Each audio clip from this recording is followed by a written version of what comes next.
Ce cours, composé de 4 paragraphes, va commencer par 2 questions et ensuite les réponses à ces questions. Premier paragraphe. Première question. Pourquoi Moshe a-t-il pris la fuite en Égypte pour se réfugier en Midian? Ce n'était ni dans son propre intérêt, ni dans l'intérêt de son peuple. Après avoir été allaité par sa mère Yochebed, le texte dit « Vaïgadel Ayeled ». L'enfant, c'est-à-dire Moshe, grandit. Et ensuite, il fut remis à la fille de Paro, qui va l'adopter comme son fils dans le palais royal. Cela, c'est d'après le chapitre 2 du Sefer Shemot, verset 7. Un peu plus loin, dans ce même chapitre, au verset 11, il est écrit « Vaïgadel Moshe, Vayetse el Echav, Vayar Besivlotav ». Moshe a grandi, il sortit parmi ses frères et il vit leur souffrance. Le texte continue « Vayar ish mitzri, make ish rivri me'echav ». Et il vit un homme égyptien frapper un homme hébreu parmi ses frères. Enfin, le verset continue « Vayar ki ein ish, vayar et amitzri, vaitmeneu bachol ». Moshe vit qu'aucun homme important ne sortirait de cet Égyptien, il le frappa et l'ensevelit sous le sable. Rachi fait remarquer, puisqu'au verset 7, il y avait déjà écrit « Vaïgadel Ayeled », l'enfant a grandi, pourquoi au verset 11, au moment où Moshe va sortir du palais royal, est-il écrit « Vaïgadel Moshe », Moshe a grandi. C'est comme une répétition. Et Rachi répond non. Le premier Vaïgadel Ayeled, c'est le jeune Moshe qui vient d'être sevré et qui va grandir physiquement dans le palais royal. Et une fois qu'il a atteint l'âge adulte, le deuxième Vaïgadel Moshe, il a grandi en titre hiérarchique. Comme dit Rachi, ce jour-là où Moshe est sorti, où il a tué l'Égyptien, il venait d'être nommé chef du palais royal de Pharaon. Donc le deuxième Vaïgadel Moshe, c'est Moshe qui grandit en rang social, devenant le chef.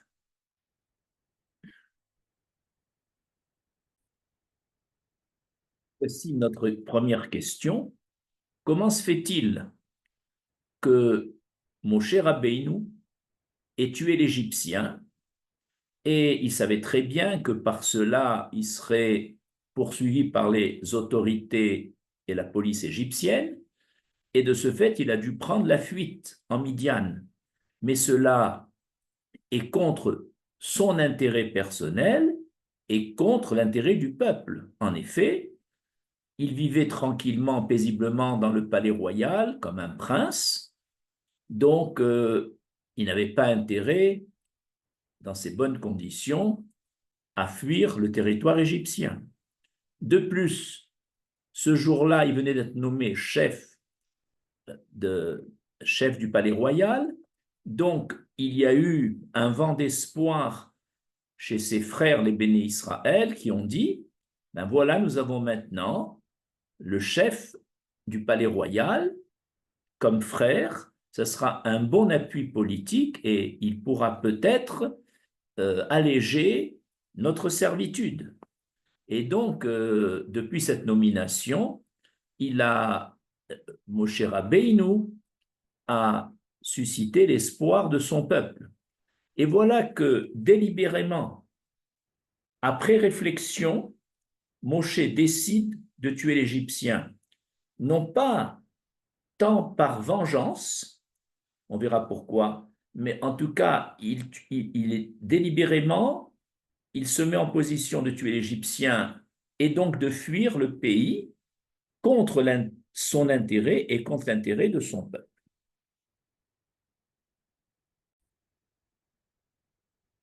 De plus, cette attitude de Moshe, elle est à l'opposé de l'attitude de Mordechai.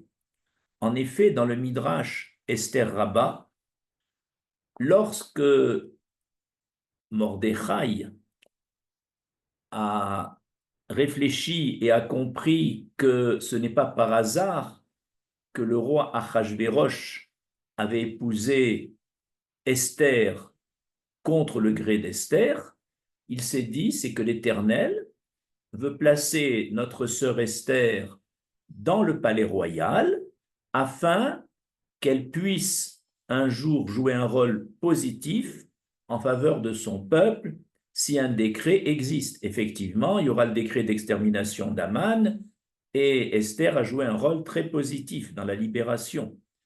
Donc, contrairement à Mordechai, qui lui a compris l'utilité quand l'Éternel place dans le palais royal un, un juif ou une juive, et là, il a été placé au palais royal avec toutes les circonstances que l'on connaît, et pourtant, le jour où il est nommé chef, il se met en position, en tuant l'Égyptien, de devoir fuir, mettant donc son intérêt et celui du peuple euh, contre leur intérêt. D'où la question, et c'était le but de ce paragraphe, quel était donc le but de Moshe en tuant l'Égyptien et devoir fuir? Pour pouvoir répondre à cette première question, nous devons au préalable aborder une deuxième question et sa réponse. La deuxième question, c'est les descendants des patriarches sont-ils vraiment des Mahaminim, c'est-à-dire des gens profondément croyants? Je vais expliquer cette question. Lorsque Moshe Rabbeinu a reçu l'ordre de l'Éternel de parler aux bénis Israël pour leur annoncer leur prochaine délivrance de la servitude égyptienne, Moshe exprima un doute. En effet, au chapitre 4, verset 1 du Sefer Shemot, il est écrit, c'est Moshe qui parle, Ve'en lo yaminuli ve'lo ishmaru bekoli. Certes, ils ne me croiront pas et ils n'écouteront pas ma voix. Moshe a sous-estimé la foi, la émouna des bénis Israël. Et pour cela, l'Éternel, qui savait que les bénis Israël étaient des Mahaminim, des croyants sincères, fils de Mahaminim, fils de croyants, c'est-à-dire d'Abraham, Yitzhak et Yaakov, l'Éternel, pour sanctionner Moshe qui a fait de la médisance sur son doute sur l'aïmouna des bénis Israël, l'Éternel a rendu la main de Moshe lépreuse à cause de cette médisance. Et la Torah va confirmer juste après qu'effectivement les bénis Israël sont des Mahaminim, ce qui est un cinglant démenti au scepticisme de Moshe Rabbeinu. Et voici les deux fois où la Torah va dire Vayamen Bachem, où le peuple d'Israël va avoir confiance en Dieu. La première fois, c'est au chapitre 4 du Sefer Shemot, au verset 31 et 32, il est écrit Aaron Yaras Aotot les Renéaham. Aaron a opéré les prodiges à la vue du peuple. Vayamen Aram, Vaishma, Ki pakad Hashem et Béné Israël. Et Vayamen Aram, le peuple a eu foi, a eu confiance en Hachem, et ils comprirent que l'Éternel s'était souvenu des enfants d'Israël.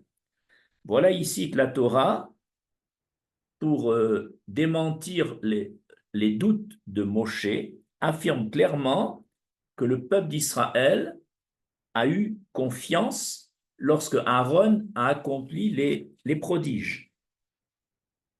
La deuxième fois où la Torah atteste, contrairement au dire de Moshe, que les bénis Israël sont des ma'aminim, c'est dans le Sefer Shemot, chapitre 14, verset 31.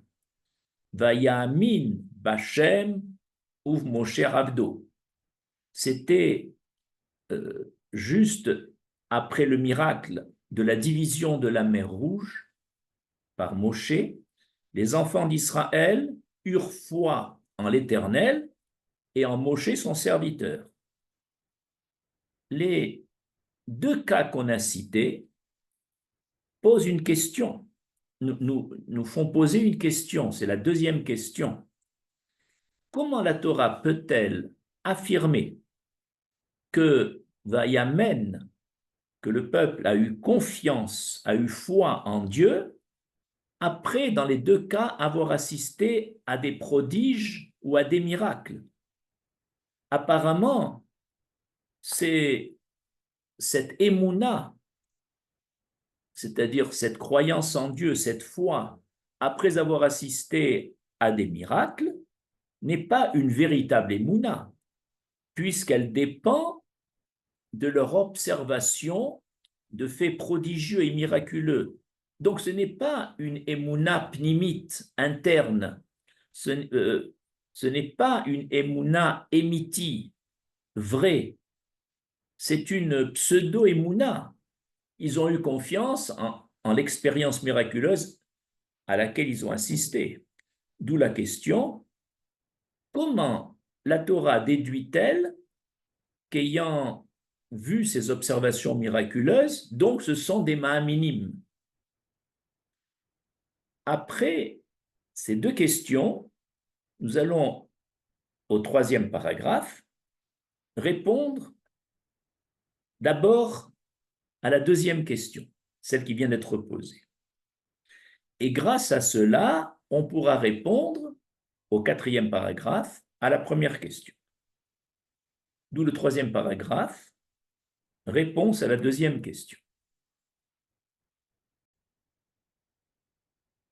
Le Talmud Shabbat, à la page 152a, affirme: plus un Talmid Chacham, un étudiant en Torah, ou un Tzadik, un juste, avance en âge dans la vie, plus sa sagesse augmente. Par contre, plus un Ramaharet, c'est-à-dire un ignorant en Torah, ou un hérétique, avance en âge dans la vie, plus sa bêtise augmente. Ainsi, d'après cette affirmation du Talmud, l'âge et l'expérience ont une influence sur l'homme en rapport avec ses convictions et ses tendances personnelles. Par exemple, le Talmid Chacham ou le Tzadik vont trouver dans les expériences de leur vie une preuve, un témoignage qui confirme la sagesse de la Torah qui fait l'essentiel de leur vie. Par contre, le Ramaharetz, l'ignorant, et l'hérétique vont découvrir dans les expériences de leur vie une confirmation de leurs idées erronées et hérétiques. En conclusion, le cœur de l'homme ne trouve dans les événements de sa vie que ce qu'il recherche, s'il est à la recherche de la spiritualité, il va voir que la vie lui présente des expériences spirituelles de plus en plus riches. Et s'il est euh, porté sur la matérialité, il ne verra que la matérialité. Ainsi, un Mahamin, qui est toujours à la recherche de l'intervention d'Hachem et qui sait qu'Hachem agit toujours miraculeusement, même dans les phénomènes naturels, alors lui, il ne voit dans sa vie que des prodiges et des miracles. Par contre, le non-Mahamin, celui qui n'est pas croyant, n'est en rien influencé par les prodiges et les miracles qu'il ne recherche pas. Maintenant, nous comprenons pourquoi la Torah a donné comme exemple, c'était la réponse à notre deuxième question, pourquoi la Torah, c'est des, à partir d'expériences de miracles et de prodiges auxquels ont cru les béné Israël, que on a qualifié les béné Israël de ma'aminim, parce que s'ils ne croyaient pas aux miracles, donc la vision de ces miracles ne leur aurait fait ni chaud ni froid, ils seraient restés de marbre, comme la servante qui avait vu des miracles sur la mer Rouge, mais qui n'a rien exploité et qui est restée indifférente et pareille à elle-même. C'est pourquoi les bénis Israël ont donc été appelés Ma'aminim, parce qu'ils ont été sensibles aux prodiges et aux miracles observés. Et tout cela parce qu'ils sont les fils d'Abraham, Yitzhak et Yaakov, qui eux-mêmes ont été Ma'aminim, c'est-à-dire que la Emouna est une notion héréditaire, même si elle est en sommeil dans nos cœurs et on ne l'exploite pas, la Emouna est dans nos fibres et un jour elle peut se réveiller.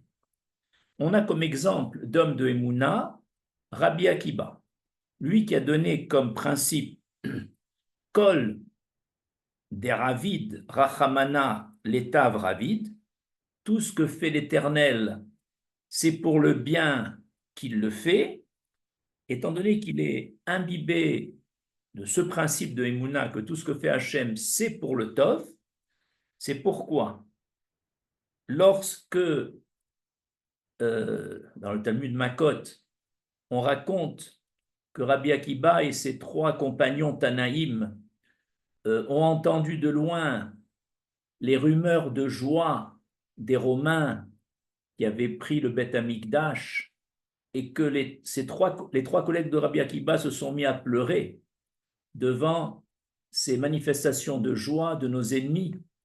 Et lorsque Rabbi Akiba leur demande « Pourquoi pleurez-vous » et ils disent « Regardez-nous, nous sommes dans la détresse et eux, nos ennemis, sont dans la joie. Il n'y a pas de quoi pleurer. » Mais comme Rabbi Akiba porte les choses sur le futur et pas sur le présent, il dit tout ce que fait Hachem, ça sera toujours pour le bien.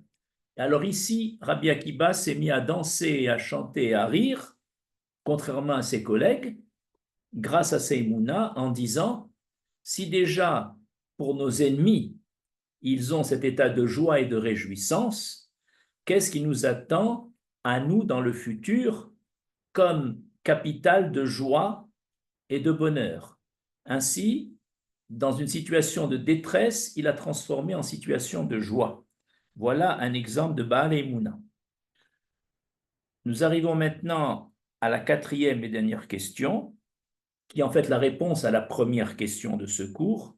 Pourquoi Moshe Rabbeinu a-t-il décidé de tuer l'Égyptien contre son intérêt et contre l'intérêt du peuple d'Israël? Moshe Rabbeinu savait que l'exil en Égypte,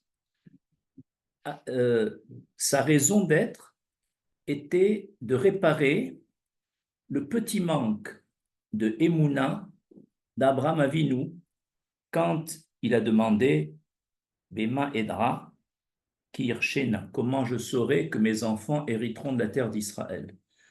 Pour cette question qu'il a posée, qui a été considérée comme quelque part, en tant soit peu, un petit manque de Emouna dans la promesse d'Hachem sur la terre d'Israël, il fallait que ses enfants aillent récupérer cette Emouna manquante dans la famille, et l'exil est là pour faire le tikkun d'un manque de Emouna. Et pour que cet exil cesse, pour que la Géoula arrive, il faut réparer ce manque de Emouna.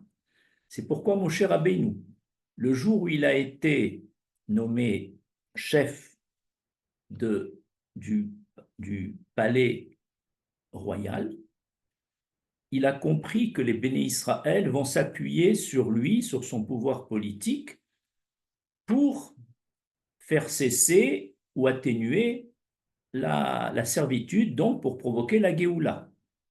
Or, lorsqu'on va en exil, c'est pour réparer le manque de Emouna. Et seule cette réparation, en grandissant notre Emouna, ne peut nous est la seule solution pour sortir d'exil.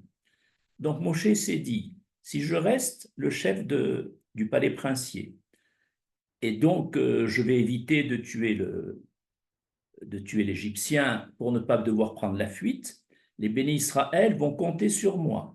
Donc, leur émouna ne va pas être exploitée.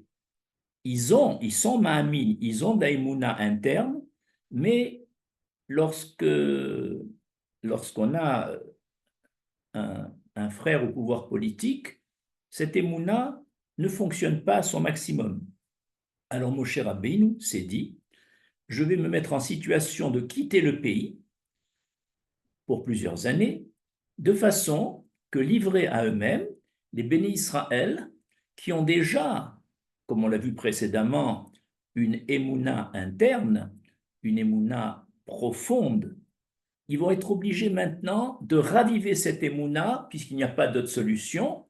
Et effectivement, Moshe a atteint son but, puisque par son départ, ils se sont trouvés livrés à eux-mêmes.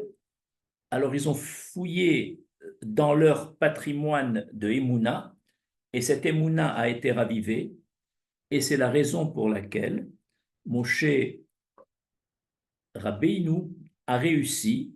Son but, c'était d'attiser la Emouna des béné Israël par son départ. Je vous remercie.